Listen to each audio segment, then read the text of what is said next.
Hi, everyone, and welcome to Let's Get Visible, a podcast for small business owners, helping them to grow, have a sustainable business, and get more visibility online. I'm Dawes Brown, and I'll be bringing you SEO and digital marketing tips, as well as interviews and conversations with other small business owners. So, let's get started.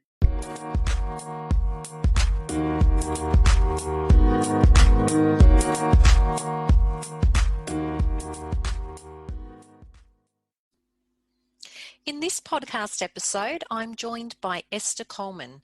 Now, we recorded this right in the thick of COVID in 2020, so you'll hear a few throwbacks to life as it was then, and as I did, reflect on what we have learnt now.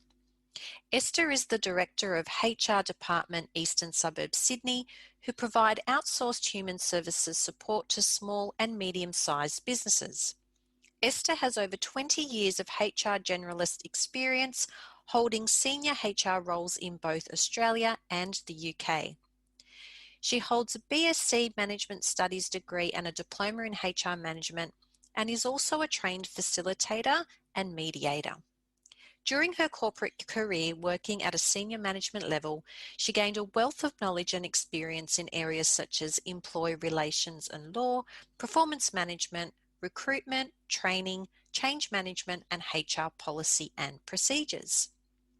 Her experience across a number of different industries has given her a solid all-round knowledge of the critical HR generalist issues that businesses face.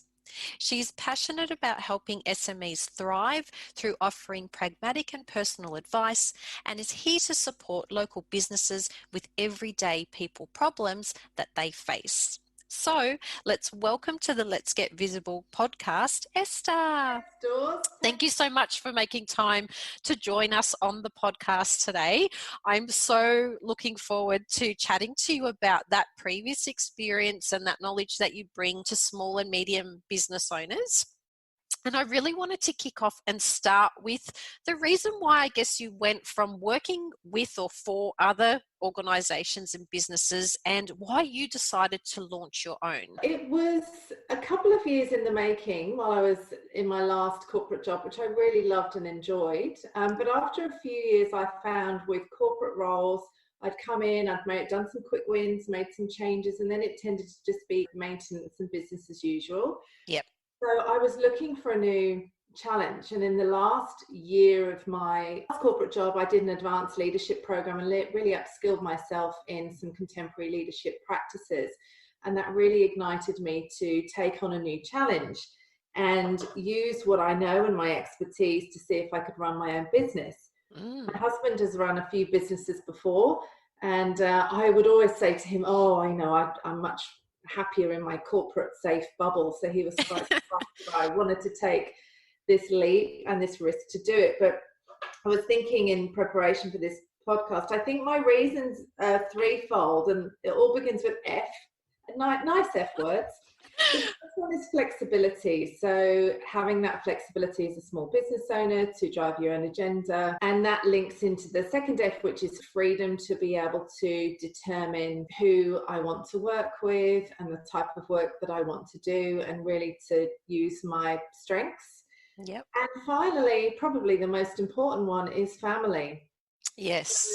I have two kids, they're teenagers now, but all throughout their younger years, I was always working full time, and it was a juggle, and my kids were in childcare, and I've flipped it and got a bit more flexibility now they're in high school to really help them through those critical years, which has come in very handy during COVID, as I've been having them at home and then having to do more school drop-offs and pick-ups. So it's really given me those three things, but it has given me that challenge that I was looking for.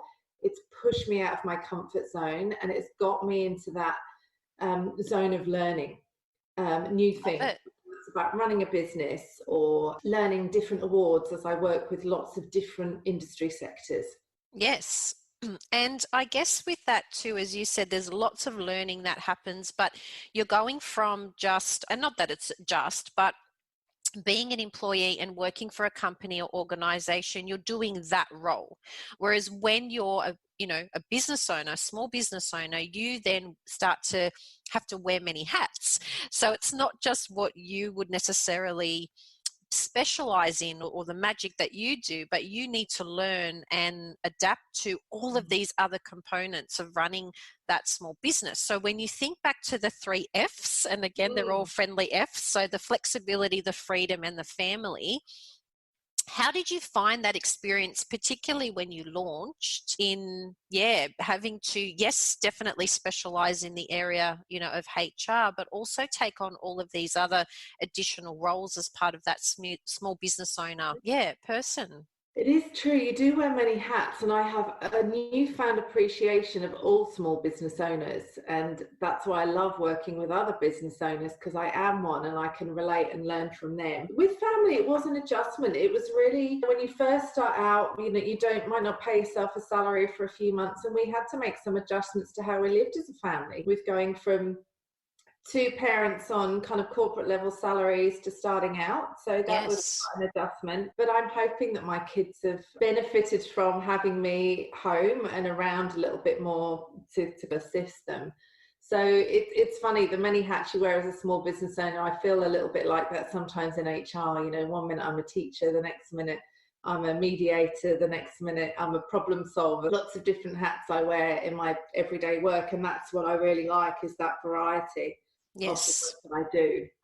And as you said, as part of your 3 F's as well, it's the freedom, which really resonates with me, because I found the same thing in working with a digital marketing agency. You had to work with the clients that were given to you. So the choice really wasn't there to align with necessarily other business owners or businesses that do a certain product or service or what have you. You have to work with them because you're working for someone else. So the choice is not yours. So out of all the 3 F's, yes, absolutely, flexibility and family, definitely important. I think the one that I love the most is that freedom to make those choices and work with people that you choose, rather than being in that 2-way relationship that doesn't always go the way that that you think or plan. It's interesting. It dawned on me a few months in, when you're in a corporate HR role, you're the HR person. People have to come to you, they have to use you. Whereas when you're out there trying to build relationships with clients and wanting them to use your service, they do have a choice. But as you say, that choice is 2-way.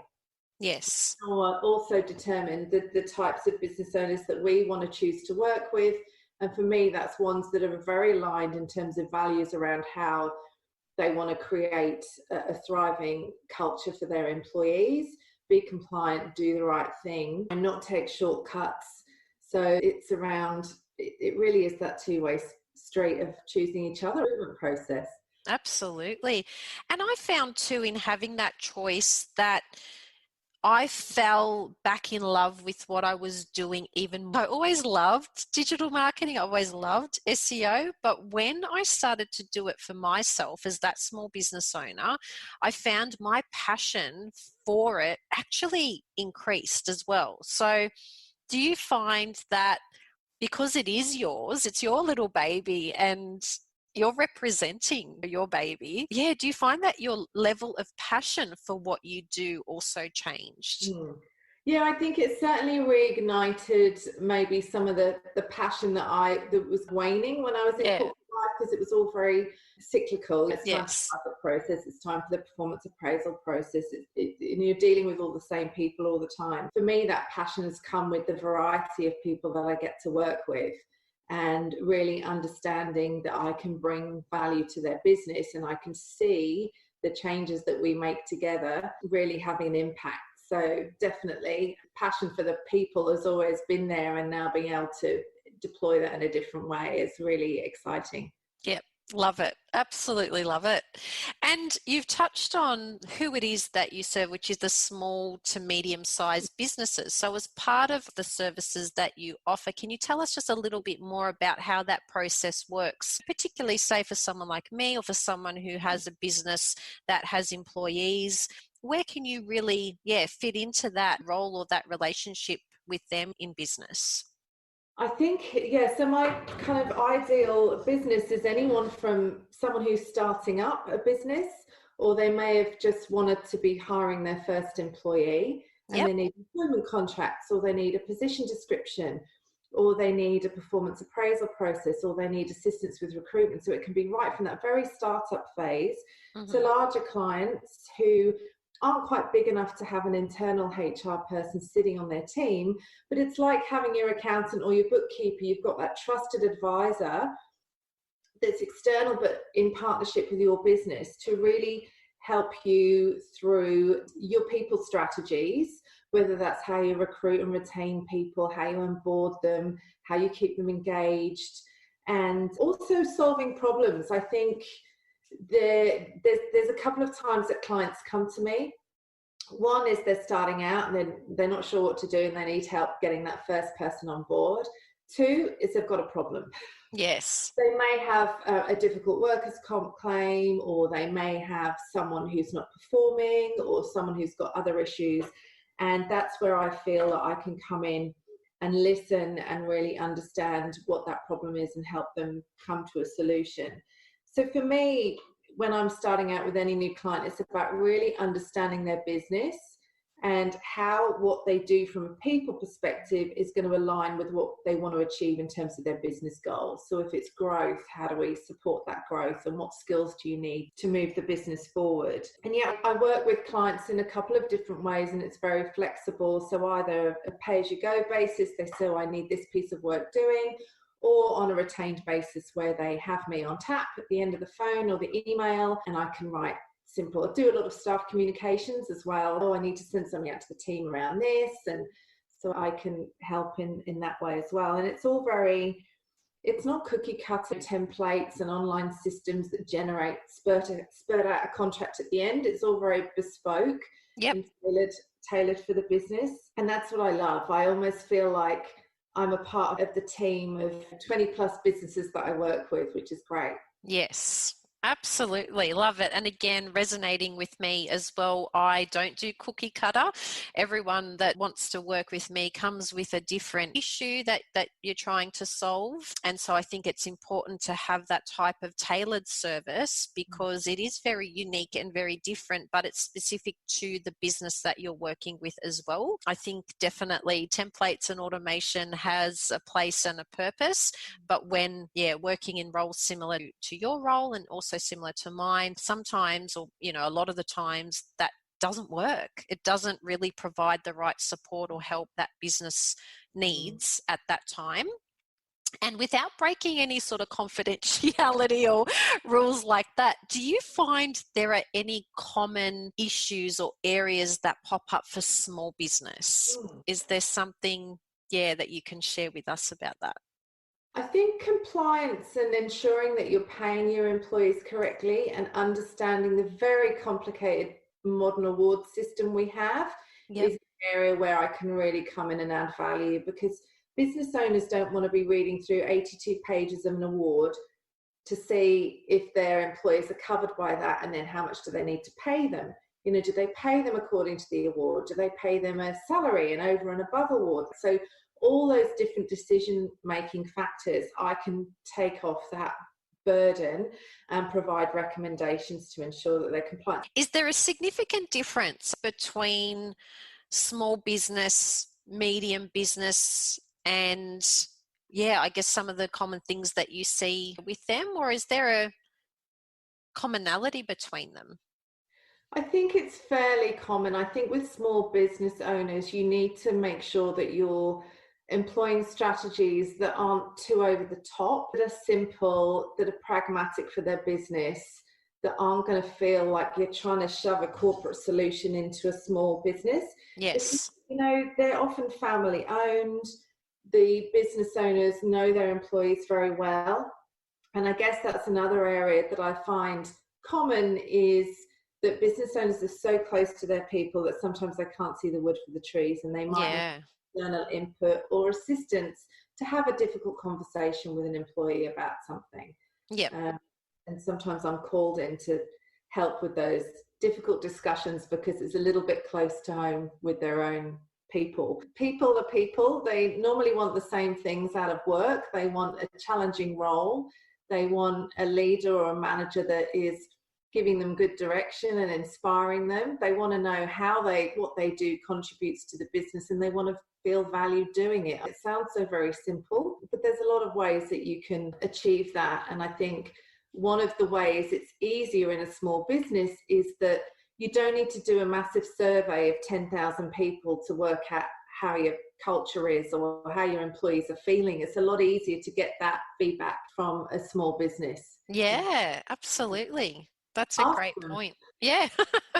Simple communication techniques. And sometimes we forget that in the hustle and bustle of trying to get a million and one things done. Being on a smaller scale, you are trying to fit in a lot more into your day. And I guess from a HR perspective, you want to be able to have something that really integrates easily into your existing processes, because I think when it becomes something that's not adopted, it's because people feel like it's going to be too difficult and it's going to be too big and too hard, and we'll deal with that as an afterthought. But the impact that can have on your business, if it is left as an afterthought, is going to be more work if you just put in the time beforehand and lay those foundations for you. Then it does reduce the size of things, if in hindsight then things turn out the way that you didn't necessarily plan. Wonderful. And hindsight is actually the next sort of area or topic that I wanted to mention. So when you look back at your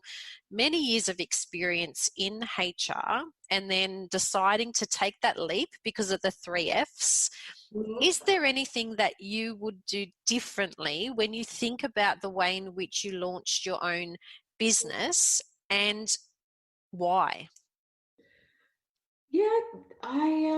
This is a hard one. I think there's always things that we'll do differently. The biggest one for me is learning where my zone of genius is and where I can add the most value. Yes. And not feeling pressured to have to say, yes, I personally am the best solution to your problem. So in doing that, I then developed relationships with other more specialist HR professionals, whether that's they're experts in coaching or they're experts in leadership training or they're experts in other aspects of HR. And then not being afraid to say, look, I'm probably not best placed to do that, but here is someone over here that I've worked with and I know and trust, and I think they would be able to provide a great service to you as well. So it's building those referral partnerships in that HR space, that when I feel that a client needs, because I've got a very generalist level of expertise, but I think if a client needs that deep specialist knowledge, then building up those partnerships that I can refer to. Absolutely. Like, did you ever feel pressure to, when you originally launched, to, yes, as you said, you take things on and then I'll sort it out or deal with it later? Yeah. I can't think of a particular instance, but I think there always is that pressure early on just to say yes to everything that comes your way and then figure out how you're going to do it. Yeah, I have taken on some challenges that I've really had to learn quite a bit to be able to deliver. Yeah. That's what got me thinking about, I really need to think about who I can refer if it's something that's beyond my level of kind of generalist expertise. Yeah, and it refines then the way in which you operate. And I think it also helps you to work out the things you want to do and the things you don't want to do. Because it's not that you don't necessarily have, the knowledge or ability to do it, but in running your own business and going back to your 3 Fs, you want to be able to have the freedom and the flexibility to go, this is the area that I do want to, be in, as you said, more of a generalist overall rather than specializing in a particular area like leadership or coaching. And so it gives you that ability then to really mold and create a business based on the things that you do want and the things that you don't. But I think that comes from going through that process, and sometimes we have to learn the hard way, don't we? Like we we end up saying yes to things, and then in hindsight we go, that was probably something I could have sent to an agency, or as you said, a specialist. But it really does help you to mold, I think, then your own internal processes, and the way in which you, even when you kick off, so when someone makes an inquiry with you, you may redesign and reshape the types of questions that you would ask in that discovery session, and making sure that they're going to be aligned with you and the way in which you want to run your business with that flexibility and freedom. Yeah, that's right. Yeah. Now, with regards to your visibility, so how many years in total have you been running your own business? Since February 2019, so about 15 months. Yep. Still early days, Yeah, absolutely. And in trying to get the word out there and trying to get that visibility for your business, because of course it is the Let's Get Visible podcast. So I really love to touch on the ways in which, when people do go through that launch, process, some of the things that have helped them to really share the message about their business or brand and get them that visibility, not just online, in person, physical presence as well. So what are some of the things that you've done, and what's helped you get that visibility to really build up your brand? Because as you said, you've got over 20 clients that you work on, either, as you said, one-off or on a retainer basis. And to build that portfolio, that takes time. And if no one knows about you, then it's hard to help or serve people if they don't know that you exist. So, yeah. I have been spoiled in that I'm part of a franchise group that's pretty big in the UK. So we have a lot of support from them in terms of blogs, newsletters that are written, that we can tailor the content or write our own content. So that is really great. And it does take one of my hats off, that I can use that knowledge, and I can also use and draw on the brand that's established. And so that's really strong.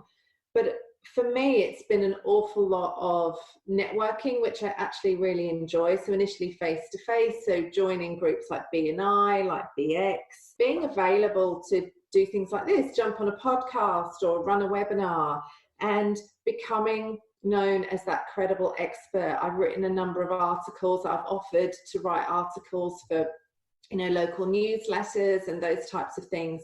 And that's another aspect that I've really enjoyed, taking an HR issue and writing. I haven't done writing like that in a long time. So that's been really enjoyable. But a lot of it has been building up a network of other people.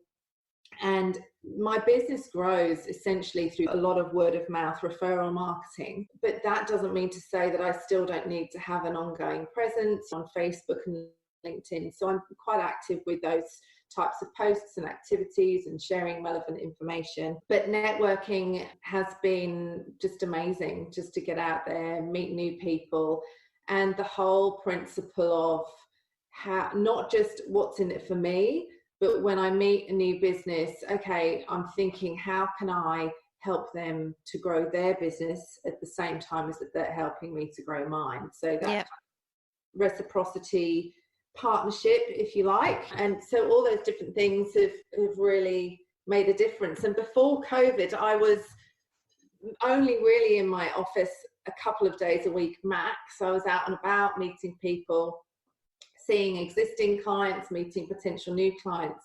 So it's been a different type of networking. It sure has. Yeah. And very much online, but I think you can certainly still create those relationships through Zoom, and hopefully now we'll be able to get out and have a little bit more face-to-face. I've got 2 face-to-face coffee meetings this week. Yay! That'll be great. I love the way, though, that you raise the point about that value exchange. So it's not just looking at another business or another organization and thinking, how can they help me? It's more about where you can add that value and exchange that value to support each other.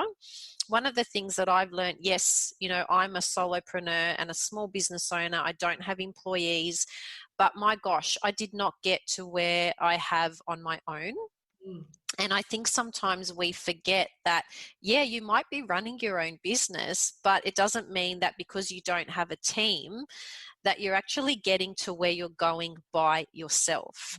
It takes the love and the support and those coffee chats and those meltdowns and talking about that roller coaster. I call it the small business express. So when you're going up and then you're coming down and you're spinning around in a circle, unless you are aligned with the right people within your business, then you're still not going to really succeed. Because if you're living on that island and you're thinking, oh, I'm doing this by myself on my own and I'm good, I don't need anyone, I'm just going to sit here in my corner and do my thing, I just don't think that's a sustainable way to look at running your own business. You most definitely need to align and collaborate with like-minded people, whether they are their own, business or whether they're companies or organizations, whoever they are, but actually looking at that value exchange, as you mentioned, and understanding that, we most definitely didn't get here on our own isolation, just sitting here and working away, that they just make such an impact and such a difference, but they also open other opportunities. And that's one of the things that I've really loved about not being with an agency or a corporate organization, is that in doing it for myself, I've had the opportunity and ability to say yes or no to different things that have come my way organically. So it's not even something that I've done with intention. So I haven't necessarily gone out and specifically looked for an opportunity, but opportunities start to come to you because of the way in which you've aligned with other businesses or people or organizations. It's just like this natural flow. And so it doesn't feel forced, or it doesn't feel hard or difficult, or you just look at it and think, oh my goodness, this just organically happened because I'm aligning with people that are on the same page and are thinking the same way. What are your thoughts on that? Yeah, I think initially, with having a background in HR, we don't really consider ourselves salespeople. And I think there is this misconception that when you go into small business and you're trying to build a business, you've got to be selling. Until I changed my mindset about what selling meant to me, it was a real blocker for me. And so I started to think not about sales, not about the end result, but about building relationships and really just I saw a meeting with a prospective client as a conversation with a purpose. And the purpose was to really understand what their needs were and to see if I could help. So I twisted it around in terms of how am I potentially helping people. And sometimes I might not be the right person to help, and that's okay. Yes.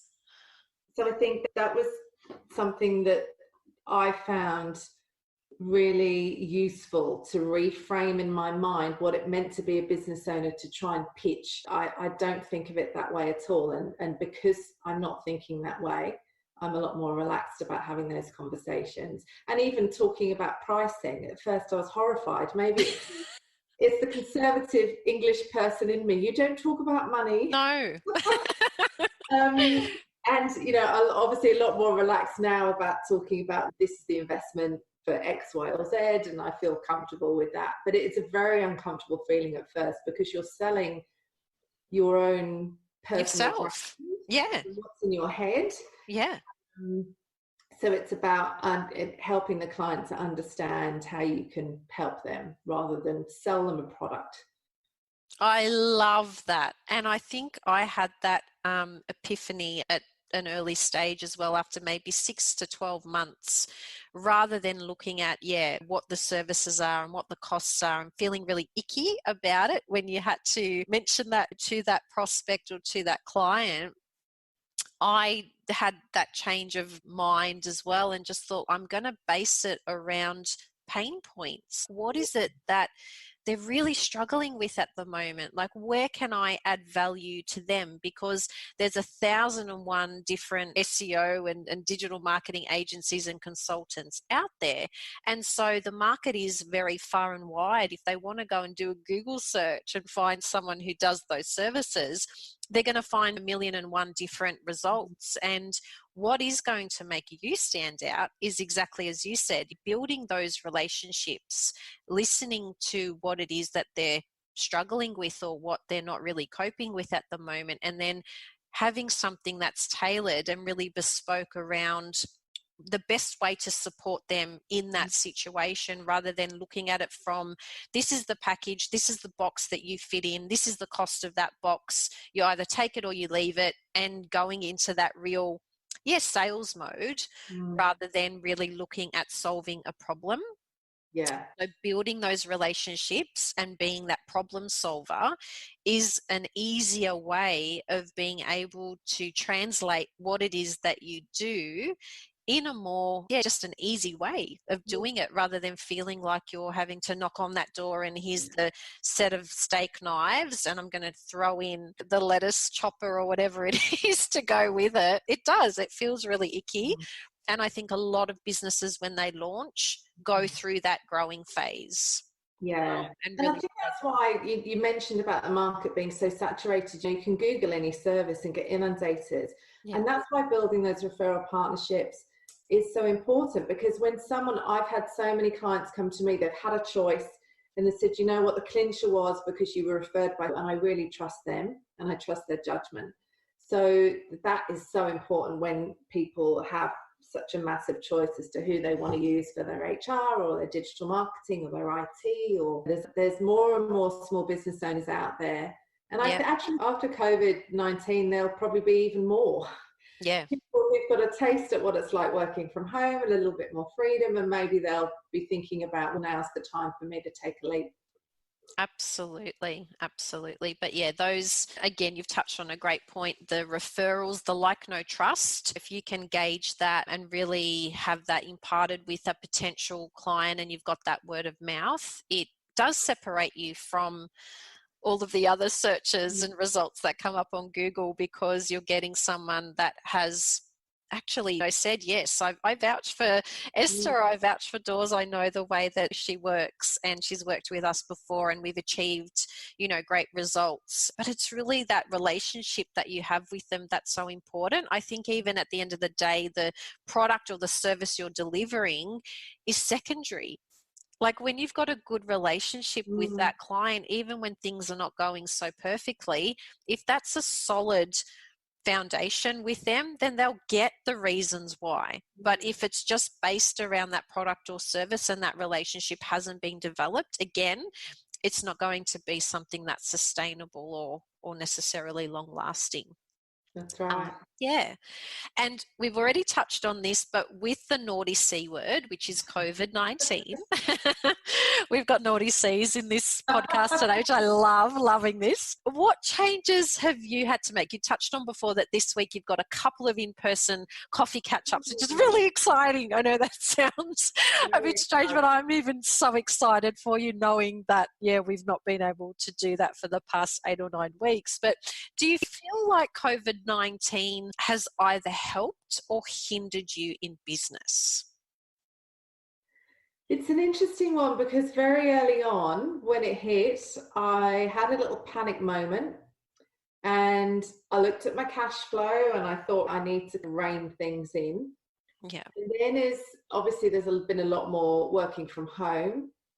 I'm a real extrovert, so working from home in my little office isn't the best environment for me to be in, to spend a lot of time on Zoom.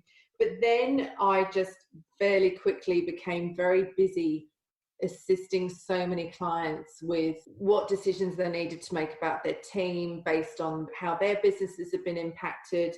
A lot of confirming things in writing, whether it's stand down letters, reduced hours, assisting with redundancies, and really giving business owners that peace of mind that they're doing the right thing. And the legislation was changing every 5 seconds. Oh my goodness. I don't know how you did what, can I just say, I don't know how you did what you did, because I was struggling. I was struggling as a small business owner to keep up with all those changes. And I'm thinking accountants and HR advisors, oh my goodness, I'm really feeling for you, because it did change. It felt like every minute you would log on or put the news on, put the telly on, and there'd be a new rule or a new change or a new thing. And it got to the point where I just had to turn everything off. And I don't know, you're in the industry, so it's a bit more difficult to do that. But I had enough by the end of it. I was like, I don't want to know about any more changes. And changes to the Fair Work Act, different pandemic leave and JobKeeper and Job Seeker, and a whole load of stuff to navigate through. But it was nice to be able to distill that information, make sure I was communicating with my clients. And I did a lot of that over the phone. I'd ring, I'd touch base, and then putting together smaller packages for new clients if they just wanted some temporary COVID support, kind of packaging that up. But also it was quite a balance between knowing what things that I could offer for free, complimentary, as everyone doing their bit, and then what aspects that I really needed to charge for as a small business owner. So that was a little difficult. You don't want to feel like you're putting something together to profit from the situation, but at the end of the day, you still need to be paid for your time and services. So absolutely. And I saw lots of that kind of content being shared, particularly on social media, all these different perspectives and points of view of people going, I feel like it's inappropriate in order for people to be selling during this time. And then other people saying, we can't just sit in a cave and watch our own businesses disappear by not speaking and not sharing and not saying what it is that we do. So I think the message around the marketing, particularly around that time, was it wasn't that you shouldn't, wouldn't, or couldn't, but it was the way in which you said it. And just having the empathy and understanding that everyone is in a really different situation. And I read another really good thing on socials. It was about, yes, we're in the same storm, but we're in different size boats. Yeah. We're not all actually in it in the same way. Some businesses will thrive during a pandemic such as COVID-19. Others will have to close their doors and never be able to open again. So it's having that understanding and knowing the way in which you market yourself and what it is and the messaging that you're saying, and also knowing that a big thing about being able to have a service or a product that you sell or share as your own business, people need to have money in order to participate and partake in that. So if they've got no money, if they've had to close their business down, the last thing you want to be doing is, marketing it to the wrong audience as well. So I love the way that you said you had to look at your incomings, your outgoings, and then restructure things so that it was tailored to that particular time, and putting together things that were a little bit more specialized or a little bit different to what business was like before COVID hit. And how do you think or feel that was received by your clients? Do you think that they could really see the value and appreciated the fact that you were creating these things specifically for this time? Yeah, there's been a lot of pieces of work that I've done in supporting clients from a working from home perspective. Firstly, for employers to understand what their obligations are around working from home and making sure people are safe, that they're engaged, providing lots of checklists, sounding boards, again, lots of employee communications around that. So I really feel that I've been holding their hands through it. And sometimes we've been muddling through it together because it has been an unknown. It's been something unlike most of us have ever experienced before. Different even from the GFC. And as you said, some businesses are thriving. I've got some clients who are busily recruiting, which is great. And then other businesses are down to skeleton staff, or they've had to completely change their business model. So I've actually found it a challenging but very rewarding experience to have experienced this and helped people with the people aspect of their business, because I think people will have long memories and they will remember how they felt they were treated during this time, even in the delivery of bad news and news that isn't great. If you're having to reduce someone's hours or make a position redundant, it's about ensuring that you're doing that following a legally compliant process and consulting, but also with a great deal of, you mentioned earlier, empathy and respect, and never taking any of those decisions lightly. And one thing I guess most people will agree on is that the way in which businesses walked into COVID-19 is not the way that they're going to walk out. So I think one of the positive things that we'll see is people thinking about the way in which they're operating their businesses and looking at it from a different perspective and learning how to do things differently. So if you were predominantly just an in-person shop or restaurant or cafe, having to transfer things and do things online and understanding that, okay, we will get through the other side of this, but perhaps once we do, it won't ever be business as usual again, because these are things that you can't necessarily foresee.